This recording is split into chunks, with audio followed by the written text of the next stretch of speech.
नमस्कार, मैं युग दीक्षित और आप देख रहे हैं जन केसरी। जन केसरी का एक खास कार्यक्रम खास मुलाकात। खास मुलाकात में आज हमारे साथ है ऐसी शख्सियत जिन्होंने खड़ी बोली और ब्रजभाषा में कुंडलियों में सुंदरकांड, अरण्यकांड, अन्य रचनाएं उन्होंने लिखी हैं। तो सीधे चलते हैं श्री कृष्ण शर्मा जी के पास। जी, आपका बहुत बहुत स्वागत है हमारे जन केसरी के कार्यक्रम खास मुलाकात। बहुत बहुत धन्यवाद। जी, सबसे पहले मैं जीवन परिचय के बारे में थोड़ा-सा उस पर हमारे दर्शकों को बताएँगे। हाँ, वो ठीक जैसे साधारणतः शिशु अपने घर में पैदा होते हैं तो एक बिल्कुल सामान्य परिवार में मेरा जन्म हुआ। और जब मुझे भाषाई बोध हुआ तो प्रायः घर के लोग ब्रजभाषा का प्रयोग करते थे। साधारण एक किसान, मेरे पिताजी एक साधारण किसान थे और बड़े ही साधारण तरीके से अपना जीवन यापन करते थे। धीरे धीरे मुझे भाषाई बोध हुआ तो मैं प्राइमरी विद्यालय जो पास में ही है, एक गांव पड़ता है सरगमा, वहाँ मेरा प्रवेश कराया गया और प्रारंभिक शिक्षा वहीं से प्रारंभ हुई।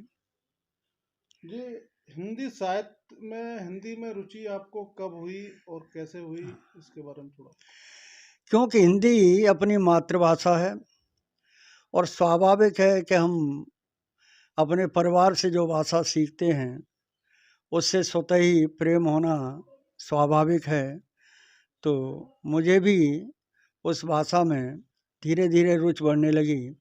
और साहित्य के प्रति जहाँ तक रुझान का प्रश्न है, तो जब मैं इंटरमीडिएट का विद्यार्थी था डीएवी इंटर कॉलेज फिरोजाबाद में, तो वहाँ हिंदी के प्रवक्ता थे डॉक्टर मथुरा प्रसाद जी मानव। हिंदी के बहुत ही प्रकांड विद्वान थे और जब वो पढ़ाते थे तो ऐसा लगता था कि सरस्वती उनके कंठ पर विराजमान हो गई है। और कभी उन्होंने एक किताब अपने हाथ में नहीं ली। कभी कभी जब हम लोगों के पीरियड खाली हुआ करते थे तो 3-3 पीरियड एक साथ बड़े रुचि के साथ पढ़, कभी ये उन्होंने महसूस नहीं किया कि हमें 3 पीरियड लगातार हो गए। तो वहीं से, और वो बहुत बड़े कवि थे उस समय, ये बात है सन 71 और 73 के बीच की। तो उस समय फिरोजाबाद में मूर्धन कवियों में उनकी गिनती की जाती थी। तो वहीं से कविता की ओर, साहित्य की ओर मेरा रुझान हुआ। और उस दौरान मैंने एक खंड काव्य की रचना की थी जो अभी तक प्रकाशित नहीं हुआ है, अशोक का शस्त्र त्याग। ये किसी ने एक छोटा सा नाटक लिखा था, उसका मैंने रूपांतर किया था काव्य में, खंड काव्य में। अगर अवसर कभी मिलेगा तो उसे मैं धीरे धीरे प्रकाशित करने का मौका अगर मिला तो मैं उसे प्रकाशित अवश्य कराऊँ। आपने जो लेखन कार्य किया है, किन किन किन पुस्तकों का लेखन किया है और किन पुस्तकों का लेखन होना है और कई का विमोचन भी हुआ है, किसका विमोचन होना है, इसके बारे में थोड़ा विस्तार से हमारे। देखिए, सबसे पहले तो ये है कि साहित्य का जो अर्थ है, अगर उसका हम विग्रह करें तो सहितेन साहित्य, साहित्य यथार्थ रूप में वही है जिसमें हित छिपा हो, जो सबका हित करे, केवल अपना ही नहीं, सर्व समाज का। साहित्य का मतलब है कि जिससे हमारे विचार, हमारी संस्कृति और हमारे संस्कार शुद्ध हों। तो साहित्य का विस्तृत अर्थ तो यही है। तो मैंने क्योंकि मैंने 32 वर्ष तक एक इंटरमीडिएट कॉलेज में अध्यापन कार्य किया है और हिंदी, सौभाग्य से मैं हिंदी विषय का अध्यापक भी रहा। तो उस समय तो मुझे ज़्यादा लिखने का अवसर नहीं मिल पाया। हाँ, जब मैं बीए का छात्र था तो उस समय से ही मैंने कविताएं लिखना प्रारंभ कर दिया था। तो ये खंड काव्य तो मैंने इंटरमीडिएट में था तभी लिखा था। और जब बीए की परीक्षाएं देने के बाद जो अवकाश हुआ, ग्रीष्मकालीन अवकाश, उसमें मैंने एक उपन्यास भी लिखा था जो करीब 300 पृष्ठ का है। वो भी मैंने प्रकाशित नहीं कर पाया मैं अभी तक। तो ये करीब 350 पृष्ठ का है, परिवर्तन उसका नाम है। उसे भी मौका मिलेगा तो अवश्य प्रकाशित कराऊंगा। और एमए करने के बाद कई वर्ष तक संघर्ष की यात्रा करते हुए मुझे एक कॉलेज में, वो भी मेरे गुरु थे, उनकी कृपा से मुझे उस विद्यालय में सेवा करने का अवसर प्राप्त हुआ। और 32 वर्ष तक मैं निरंतर हिंदी अध्यापन कार्य करता रहा। तो हालांकि बीच बीच में मैंने बहुत सी रचना लिखी, लेकिन जब मैं सेवानिवृत्त हुआ तो एक प्रश्न आता है कि समय को किस तरह से समय का सदुपयोग किया जाए। तो मैंने सोचा कि भाई अपने पास जो भी अल्प ज्ञान है या अर्जित ज्ञान है गुरुओं की कृपा से, तो उसका सदुपयोग किया जाए। तो फिर मैंने गीत लिखे थे प्रारंभ काल से ही, और कुछ रिटायरमेंट के बाद भी लिखे, तो उनका मैंने संयोजन किया।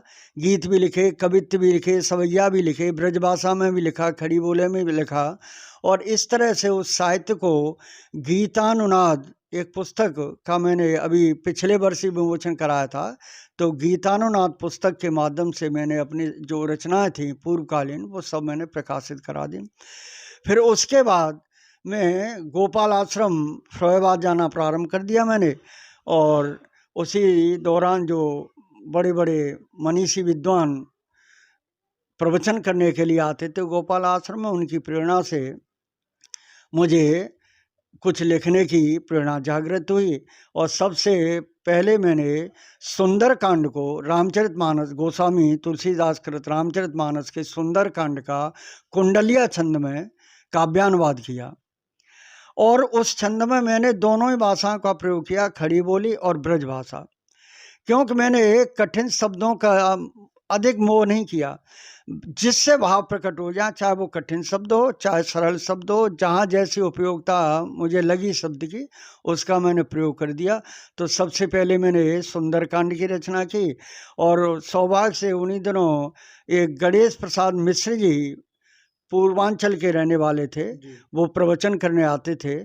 तो उन्हीं की प्रेरणा से उन्होंने कहा कि शर्मा जी अब सुंदरकांड लिखा है तो अरण्य कांड और किष्किंधा कांड, ये भी छोटे कांड है, इन्हें भी लिखो। और ऐसा संयोग बना कि 2-3 महीने में मैंने उन दोनों कांडों का भी काव्यानुवाद कर दिया, और तीनों ही कांड, अरण्य कांड, किष्किंधा कांड और सुंदरकांड, तीनों का विमोचन हो गया है। और उसी गोपाल आश्रम में बहुत ही प्रबुद्ध श्रोता एक डॉक्टर राम सिंह शर्मा जी, मेरे रिश्तेदार भी लगते हैं, तो उन्होंने मुझे प्रेरित किया कि श्री कृष्ण अगर तुमने ये 3 कांड लिखे हैं तो अब मैं तुम्हें ये प्रेरित करता हूँ कि तुम्हें रामचरितमानस को, पूरे रामचरितमानस का काव्यानुवाद कुंडलिया छंद में करना है। मैंने कहा भाई साहब कार्य तो बहुत कठिन है, बहुत लंबा समय लगेगा। उन्होंने कहा कुछ भी हो तुम्हें पूरा करना है, और मैं अपने कार्य में जुट गया। तो जो कोरोना काल, हालांकि संकटकालीन समय था, लेकिन अगर उसका किसी भी संकटकालीन समय को अगर हम सदुपयोग में बदल दें तो वही हुआ। मैंने दोनों जो कोरोना काल थे ग्रीष्मकालीन 1920 और 1921, उनमें दोनों ही मैंने बड़े बड़े कांड, जो बाल कांड और अयोध्या कांड, उन दोनों का ही मैंने कुंडलिया छंदों में काव्यानुवाद कर दिया। बाल कांड में 1417 कुंडलियां हैं और अयोध्या कांड में 1275 कुंडलियां हैं। बहुत बड़ा काम था, लेकिन परिश्रम मैंने अधिक किया। मेधा मेरी कुछ भी नहीं थी, क्योंकि मुझे तो सारा जो मैटर था वो रामचरितमानस से मुझे प्राप्त हो गया था। तो उसमें अगर मैं ये कहूँ कि मैंने बहुत कोई बड़ा काम किया तो ये उचित नहीं होगा, क्योंकि सारा विषय मुझे रामचरितमानस से प्राप्त हुआ था। मेरा जो काम था वो कुंडलिया छंद में मैंने अनुवाद कर दिया। अब परिश्रम हो सकता है अधिक हो गया हो, इस तरह से मेरी आज जो है 7 कांड मेरे पूरे हो गए हैं, और 7 कांडों को मैंने कुंडलिया रामायण के नाम से एक पुस्तक का, ये प्रेस पे पड़ी हुई है पुस्तक, और मैं समझता हूँ कि होली के बाद मैं इसका विमोचन करा दूंगा। बार बार एक विषय आ रहा है कुंडलिया, और तो कुंडलियों के बारे में थोड़ा सा विस्तार से सरल भाषा में अगर कहें। हाँ बिल्कुल क्या बिल्कुल। कहते हैं लोगों के विषय में, मन में जहन में ये सवाल है कि कुंडलिया रामायण, कुंडलिया क्या है? कुंडलिया कुंडलिया छंद का अगर शाब्दिक अर्थ लें तो जैसे शेषनाग या फन वाला सर्प जब फन फैला करके बैठता है तो उसकी पूंछ उस फन के पास आ जाती है, कहते हैं कुंडली मार करके बैठ जाना। तो फन फैला, जहाँ जिस स्थान पर उसका फन फैला होता है, और सर्प जो है गोलाकार आकृति बना करके उसकी पूंछ बिल्कुल उसके फन के पास आ जाती है, तो इसका अर्थ हुआ कुंडली मार करके बैठ जाना। और उसी से ही ये कुंडलिया छंद की उत्पत्ति हुई है। और ये प्राचीन काल में गिरधर एक कवि हुए, और मैं समझता हूँ ये लगभग जो भक्तकालीन कवियों के आसपास ही इनका जन्म माना जाता है। तो इन्होंने ब्रज भाषा में कुंडलिया छंद की रचना की। और सबसे बड़ी जो खासियत है इसकी, जो विशेषता है, वो ये है कि जिस शब्द या वाक्यांश से कुंडलिया छंद का प्रारंभ होता है, उसी शब्द या वाक्यांश से कुंडलिया छंद का समापन होता है। वैसे कुंडलिया छंद 2 छंदों से मिलाकर के बना गया है। कुंडलिया में 6 चरण होते हैं, 6 पंक्तियां होती हैं। तो पहली जो 2 पंक्तियां हैं वो तो होती हैं दुआ छंद की, और शेष जो 4 पंक्तियां हैं वो होती हैं रोला छंद की। और प्रत्येक पंक्ति में 24 मात्राएं होती हैं। दुआ छंद में 4 चरण होते हैं, तो 4 चरण में, लेकिन कुंडलिया छंद के वो 2 ही चरण माने जाएंगे।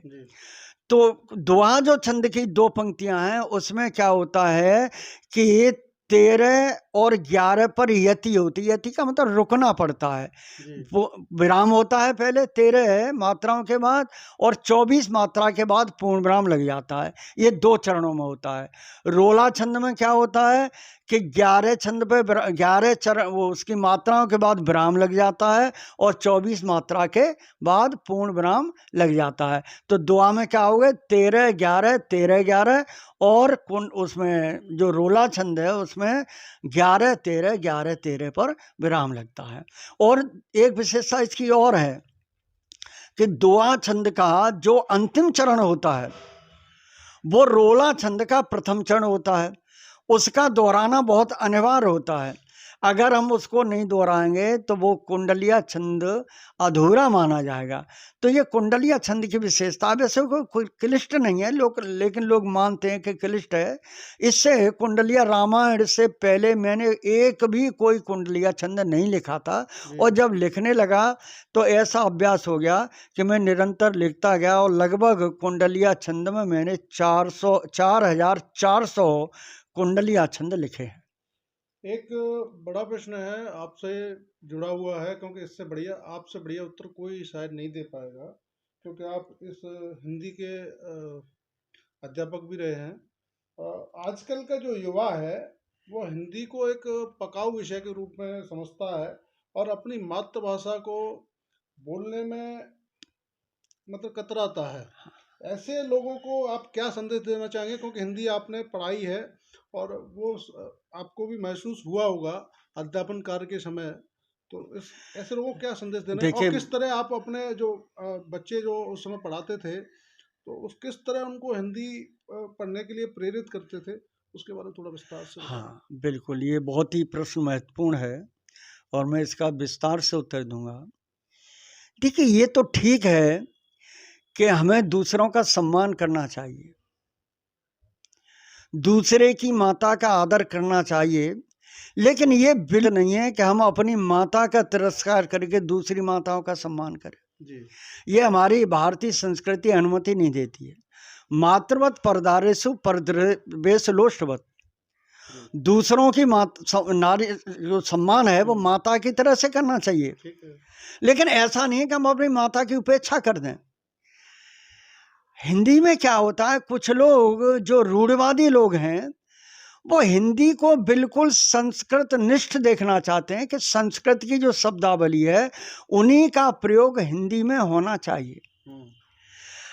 हमारे हिंदी में जब शब्दकोश हर साल जब उनकी समीक्षा होती है तो हमारे हिंदी जो पुरातन पंथी लोग हैं, जो रूढ़वादी लोग हैं, वो बड़े प्रसन्न होते हैं कि हमारी डिक्शनरी से 125 शब्द हिंदी के कम हो गए। और पाश्चात्य देशों में जब अंग्रेजी भाषा में शब्द बढ़ते हैं तो वो प्रसन्न होते हैं कि हमने हमारी अंग्रेजी डिक्शनरी में 125 शब्द या 150 शब्द बढ़ गए।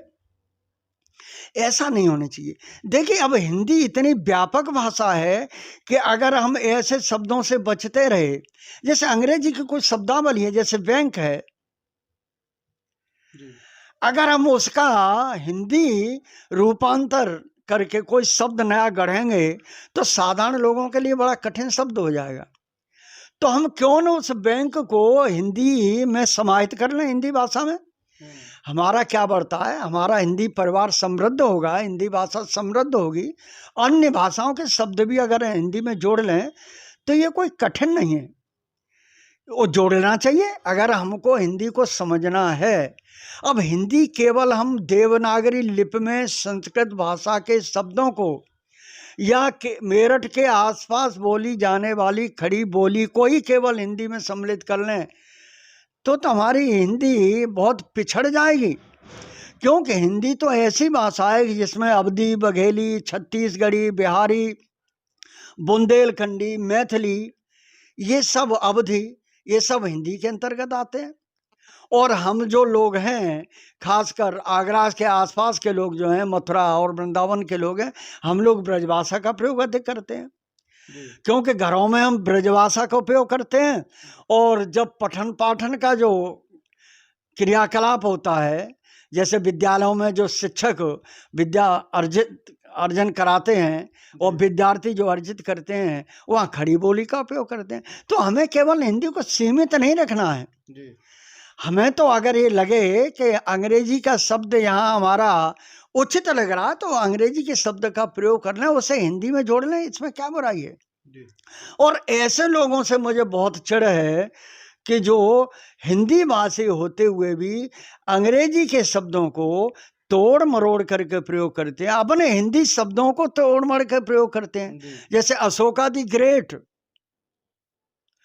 Yoga, Lord Buddha, Lord Rama, Lord Krishna.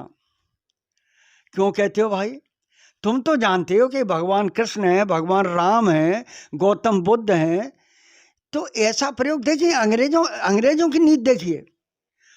मैं हालांकि अंग्रेजी का कोई विद्वान नहीं हूं, लेकिन कुछ शब्द हैं अंग्रेजी में। एक कवि हुए, बहुत बड़े वो नाटककार हुए, तुम्हारे शेक्सपियर, वर्ड्सवर्थ, जॉन कीट्स। अंग्रेजों ने ये नहीं कहा कि वर्ड्सवर्था, कीट्सा या शेक्सपियर, ऐसे शब्दों का प्रयोग नहीं किया।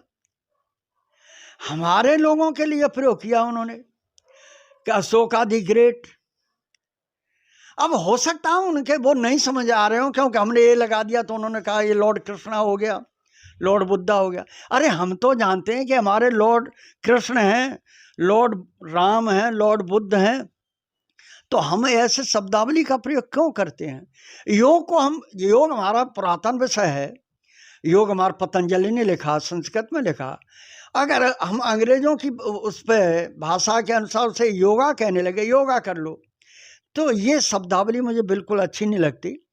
आजकल के जो हिंदी साहित्य की व्यापक प्रस्तुता, क्योंकि जो हिंदी है अब तो हमारे हिंदी ने इतना प्रचार प्रसार कर दिया है, हमारे कवियों ने, और जो खासकर के जो नई पीढ़ी के कवि हैं देश विदेशों में जाते हैं। और हिंदी भाषा मैं समझता हूँ अब इतनी व्यापक हो गई, विदेशों में जो हमारे हिंदी भाषी लोग बसते हैं, हमारे भारत के लोग जो बसते हैं, वहाँ कवि सम्मेलन कराते हैं, धार्मिक आयोजन कराते हैं, हमारे भारत से लोग बुलाए जाते हैं, हिंदी कवि सम्मेलन के प्रेमी हैं, भागवत पुराण भी सुनते हैं, राम कथाएँ भी मुरारी बापू से सुनते हैं। तो ये हिंदी का प्रचार प्रसार बहुत हो रहा है। अगर हम उसको केवल कुछ शब्दों में और कुछ रूढ़वादिता में बांध देंगे तो हमारी हिंदी तो पिछड़ जाएगी। एक प्रश्न और है बीच में, इसी में है, वर्तमान का जो समय है वो लेखन का कार्य आगे तक बना रहे, क्योंकि आजकल जो है इंटरनेट का ज़माना है और पुस्तकों को पढ़ने वाले लोग कम है। कम मतलब पढ़ने वाले लोग तो हैं लेकिन कम पढ़ते हैं। और हिंदी साहित्य को सहेजने के लिए क्या प्रयास होने चाहिए और वो लेखन की प्रक्रिया बनी रहे और जो पुस्तकों को पढ़ने का क्रम बना रहे, इसके बारे में थोड़ा सा हाँ, अगर आप प्रकाश डालना चाहें हाँ, तो। बिल्कुल। हाँ, ये निश्चित है कि वर्तमान समय में हालाँकि लोगों की ये बात बिल्कुल लोग कहते हैं कि आजकल हमारे पास समय नहीं है, हमें इतना लंबा समय नहीं, लेकिन हमारी अभिरुचियाँ जो हैं, जी, वो थोड़ी कम होती जा रही हैं। ज्ञान कम नहीं है, जी, ज्ञान तो बहुत बढ़ा है। ये इंटरनेट का युग है, इतना ज्ञान बढ़ रहा है, नई पीढ़ी भी हमारी बहुत जागरूक हो रही है, लेकिन हमारा जो रुझान है साहित्य के प्रति, वो धीरे-धीरे कम हो रहा है। और प्रबंध काव्य, जिनमें महाकाव्य और खंड काव्य आते हैं, बड़े-बड़े उपन्यास, इनको लोग आजकल कम पढ़ना चाहते हैं जी, और बहाना केवल ये लेते हैं कि आज हमारे पास समय नहीं है। ऐसा नहीं है, ये केवल हमारा बहाना है। लेकिन भाई जो साहित्यकार होता है, क्योंकि साहित्य समाज का दर्पण है और समाज जैसा चाहता है, साहित्यकार भी वो साहित्यकार भी अपने साहित्य को उसी रूप में ढालता है। क्योंकि अगर उसको साहित्य को पढ़ेंगे नहीं लोग, तो साहित्य लिखने से फ़ायदा भी क्या है? जी, तो इसलिए आजकल के कवि बहुत अच्छा काम कर रहे हैं, छोटी-छोटी कविताएँ लिख रहे हैं, लोग हास्य रस की कविताएँ लिख रहे हैं, गीत लिख रहे हैं, क्षणिकाएँ लिख रहे हैं, मुक्तक लिख रहे हैं और बहुत अच्छा संदेश दे रहे हैं। आजकल जो बहुत बड़े गीतकार हैं, विष्णु सक्सेना, डॉक्टर विष्णु सक्सेना, जी, डॉक्टर कुमार विश्वास, ये बहुत अच्छे गीतकार हैं और राहत इंदौरी साहब हालाँकि इस समय नहीं हैं वो, दिवंगत हो गए हैं। बहुत अच्छे शायर हैं और लिख रहे हैं और संदेश दे रहे हैं कि भाई चलो बड़े मत पढ़ो, बड़े महाकाव्य, खंड काव्य के तुम्हारे पास समय नहीं है, लेकिन अच्छा संदेश दे रहे हैं, अच्छे गीत लिख रहे हैं, क्षणिकाएँ लिख रहे हैं, मुक्तक लिख रहे हैं और मुक्तक संदेश दे रहे हैं कि भाई हिंदी साहित्य जो है, कोई ऐसा विषय नहीं है कि हम लोग उसमें रुचि न लें। मैं समझता हूँ कि हिंदी साहित्य से तो अच्छा आज विश्व में विदेशों में कविताएँ सुनी जा रही हैं। भले वो उसका अर्थ नहीं समझते हो, लेकिन लयबद्ध होकर के जब मुग्ध होकर के कवि जब गायन करता है अपने गीत का, एक प्राचीन काल में कहा जाता था कि संगीत वादन जब होता था तो हिरण मुग्ध होकर के संगीत सुनने के लिए आ जाते थे। संगीत में इतना आकर्षण होता था, तो हमारी हिंदी कविता में इतना आकर्षण है कि भले उसका अर्थ समझ में नहीं आवे, लेकिन उसकी जो लय है, वो आजकल कुमार विश्वास तो अपने संगीत के साथ कविता का गायन करते हैं। वो तो अपने संगीत जो मंडली हो तो उसको साथ ले जाते हैं, विदेशों में ले जाते हैं। हालाँकि जब आरंभिक दौर था तो बड़ी आलोचना हुई, लोगों ने आलोचना की कि कुमार विश्वास साहब ये क्या कर रहे हैं? लेकिन धीरे-धीरे, क्योंकि उन्हें हिंदी को विदेशों तक पहुँचाना था और जब बात किसी को पहुंचानी होती है तो उसका माध्यम चुनना पड़ता है और डॉक्टर साहब ने ये काम बड़ी बखूबी उसको निभाया और विदेशों तक उन्होंने हिंदी को पहुंचाया।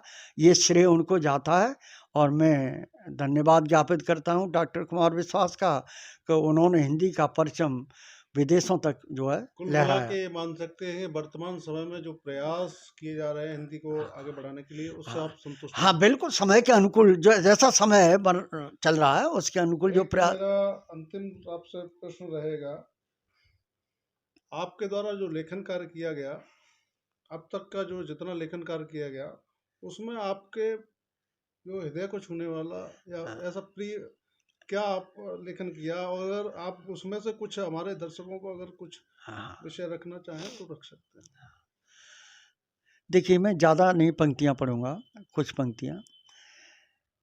प्रेम शब्द पे बहुत कविताएँ लिखी गईं और सही पूछा जाए तो प्रेम की शब्दों में व्याख्या करना बहुत ही दुष्कर कार्य है और फिर भी लोगों ने प्रयास किया है। कबीर ने लिखा है कि ढाई आखर प्रेम का पढ़े सो पंडित होए, पोती पढ़ पढ़ जगमुआ पंडित भयान कोय, और ढाई आखर प्रेम का पढ़े सो पंडित होए। तो प्रेम में ढाई अक्षर हैं और इसको मैंने हालांकि शब्द देने का प्रयास किया है। देखिए, एक घटना मुझे और याद आती है।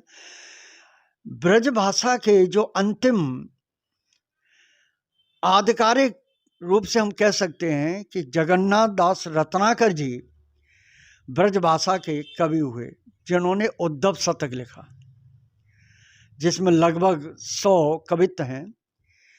तो जब उद्धव जी आते हैं ब्रज में, गोपियों को क्योंकि भगवान कृष्ण और बलराम तो मथुरा चले गए, वो वृंदावन चले गए मथुरा में कंस के पास।